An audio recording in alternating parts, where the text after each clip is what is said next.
No, it's a great pleasure to be here, and thank you to Tikva in particular for arranging this extraordinary event.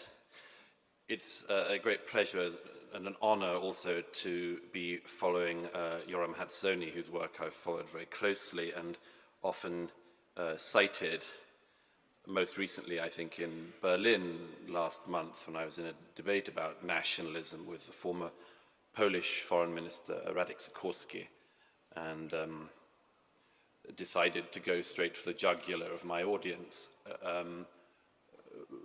in that discussion by citing Hatzoni's work and saying, of course, the problem is not that nationalism is a problem everywhere. It's not a problem in Africa, Middle East, and all sorts of other places. It's a problem in Europe. And as I said to my German audience, it's particularly a problem in Germany, and that's what we're really worried about, isn't it? We're worried that Germans can't cope with nationalism. A point that went down quite well.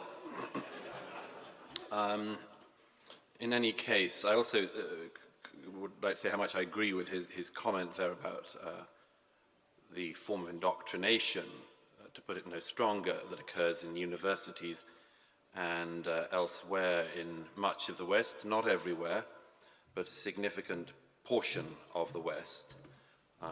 This is the arrangement by which American families, for instance, remortgage their houses to send their children away to university to become stupider. But also this curious situation that we've got to where intelligent people find it incredibly easy to maintain the most delusional abstract ideas in public, but cannot defend concrete ideas in public. And this is a massive issue of our time.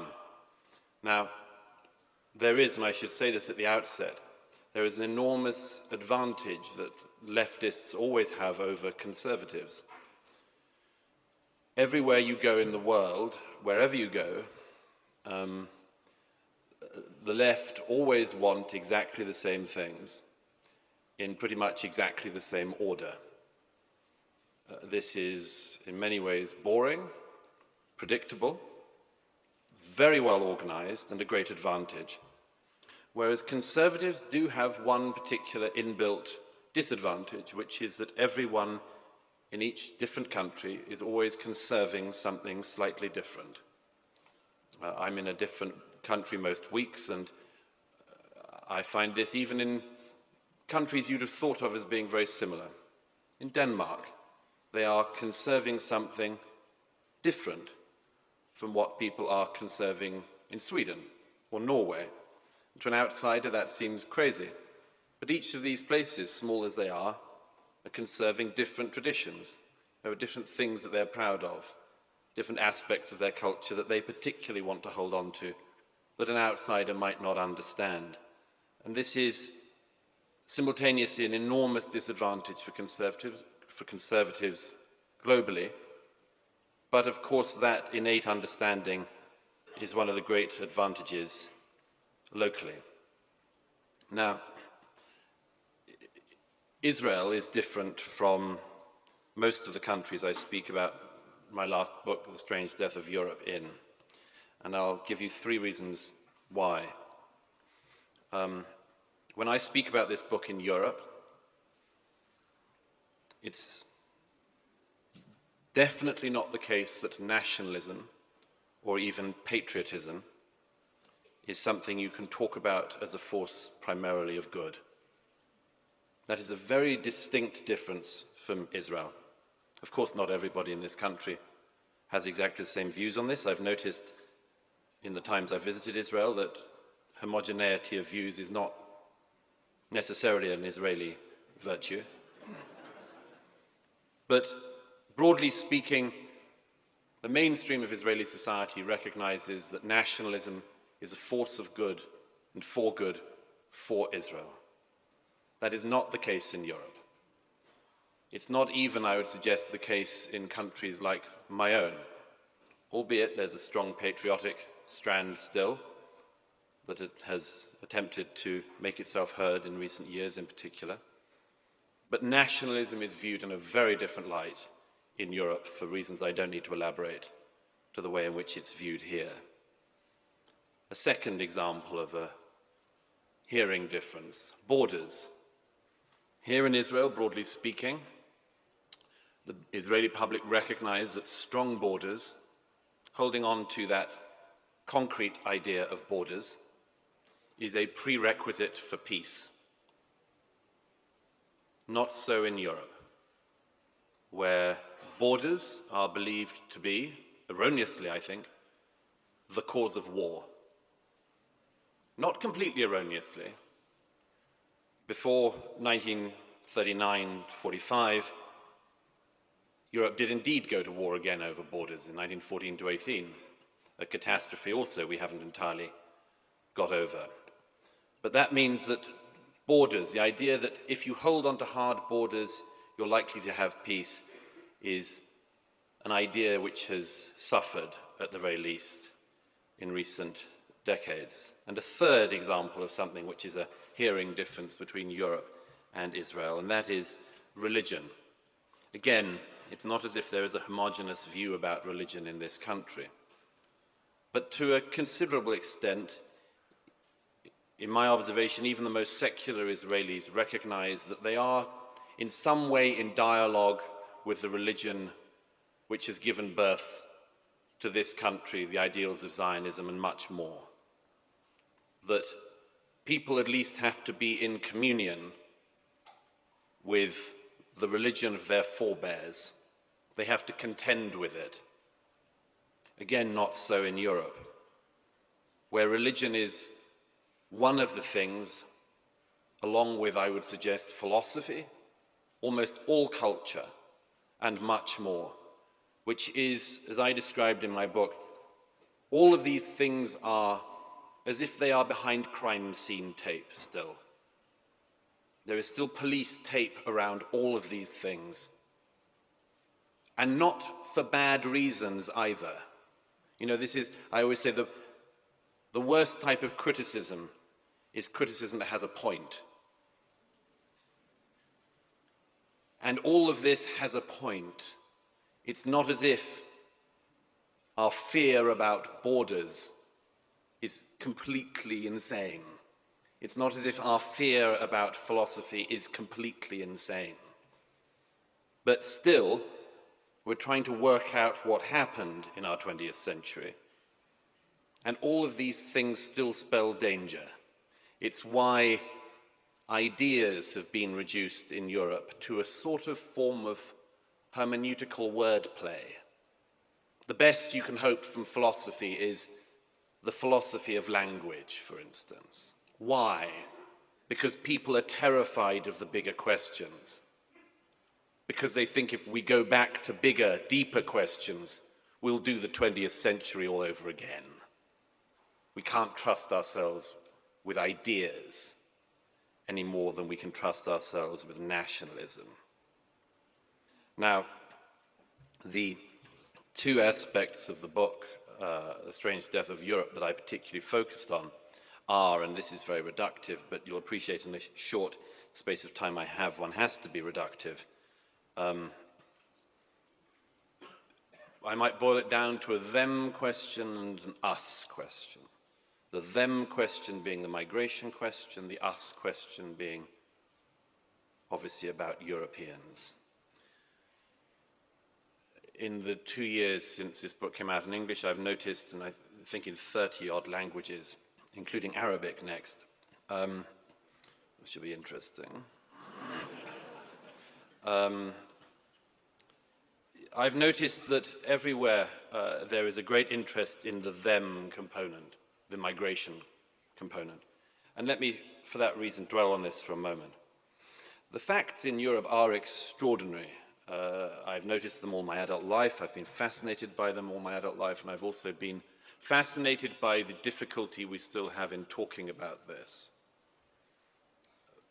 All my life, immigration has been the single issue most able to detonate and destroy a person's career. It's the most dangerous component.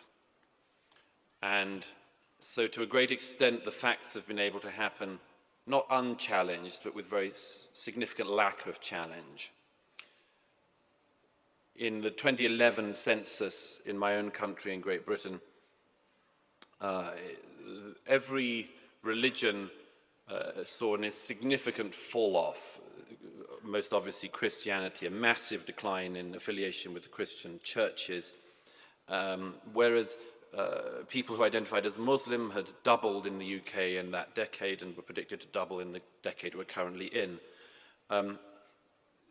One of the other findings of that census, this is the UK's official census, was that people who identified as white British, that's the definition used by the census, not myself, people who identified as white British were a minority in London. They were a minority in 23 out of the 33 London boroughs. So this is a very, very significant demographic shift. And although many people would like it to go on unremarked upon, certainly many people in the media and politics and more would like it to go unremarked upon, the general public can, of course, see these things and is developing concern about them. I focus in the book on the crisis of 2015, and I just for a moment give you some of the figures on that. In 2015, when the movement first of Syrians, but then of people from a veritable United Nations, and I saw this all firsthand in the ports of Greece and Italy, when millions of people started to head towards Europe, Germany took in, by the domestic intelligence agencies' estimate, up to 1.5 million people in 1 year. That's 2 to 3% added to the German population in 12 months, and Sweden was the only other country to have a comparable intake, but that was also around 2 to 3% added to the population. Now, these are very significant shifts of people, and as I show in the book, there are a whole set of questions that we failed to ask during this process, the most basic of which is the one I sum up as the question we should have asked ourselves, which is, can Europe be the home for everyone in the world who wants to move in and call it home? The obvious answer to that is no, it can't. But this is one of the concrete ideas you have to find a way to hold on to in public. Fine, then who can't it be? Very difficult question, but one I suggest we should have been thinking about for some time. I relate in the book a conversation between your Prime Minister Benjamin Netanyahu and Chancellor Merkel at the height of the migration crisis in October 2015, when Chancellor Merkel called Prime Minister Netanyahu and asked for some advice and help, specifically because she said that Israel was the only country in the modern era to have had to absorb a similar percentage of people in a short space of time. And she was thinking here presumably of Russian Jews coming to this country, and what lessons were there that Israel could give to Germany. I mention in an editorial aside in my book that Prime Minister Netanyahu was almost certainly too diplomatic to mention that Israel had an advantage over Germany in this regard, and that in the months and years ahead, Chancellor Merkel and her colleagues would discover that most of the arrivals into Germany in 2015 were not German Lutherans. But these are massive shifts of populations, which I think, as I say, cannot go unremarked upon. But the us bit is even more interesting to me, and I've noticed since my book came out that it's the bit that almost nobody wants to challenge me on, which worries me because it means I might be right.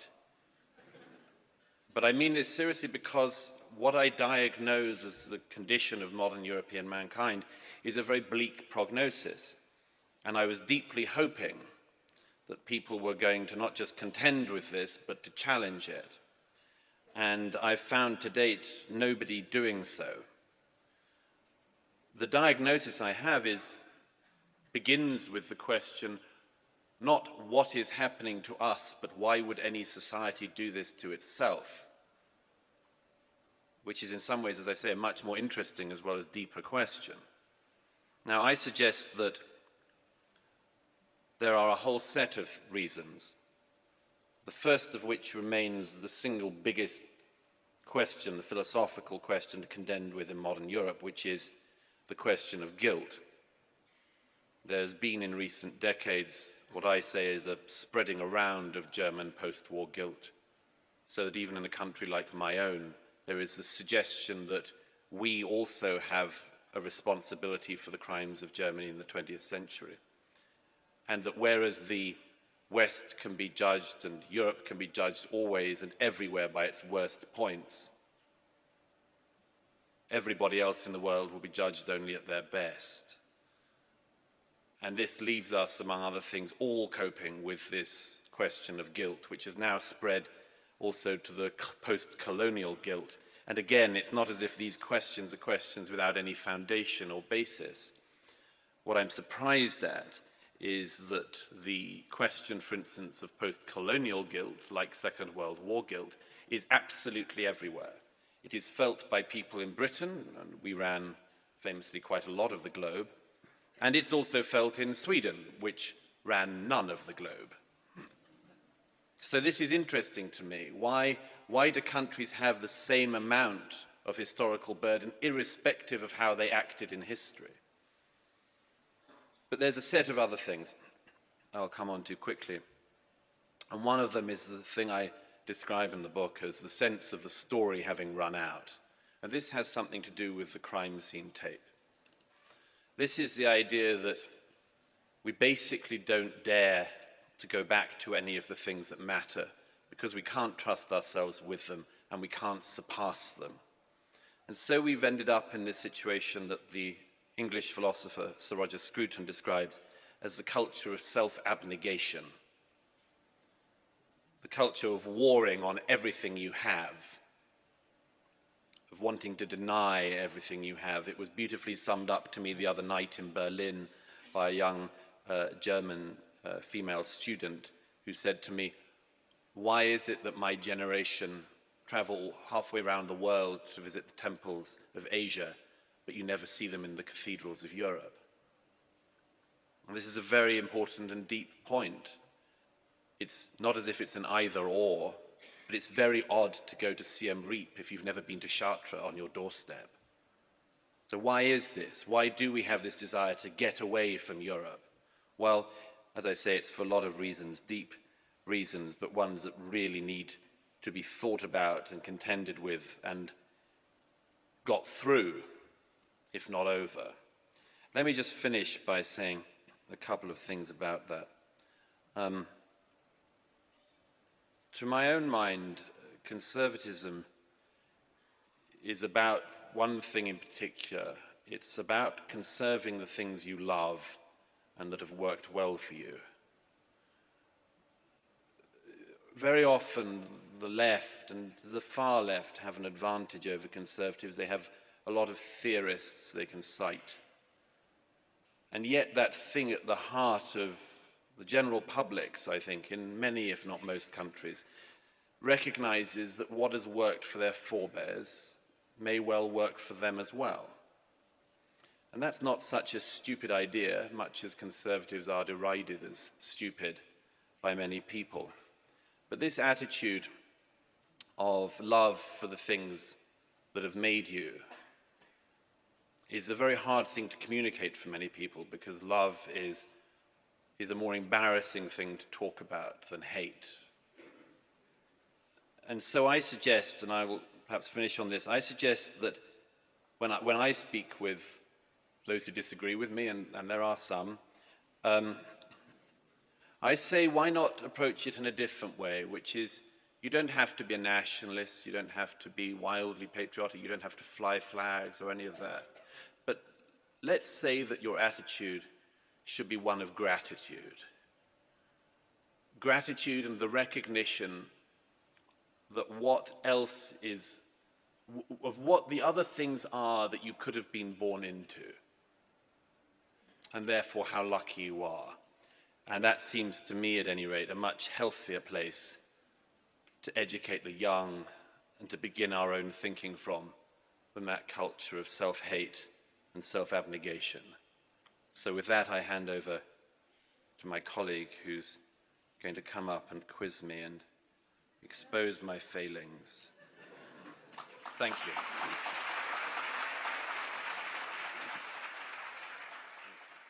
We will make America great again.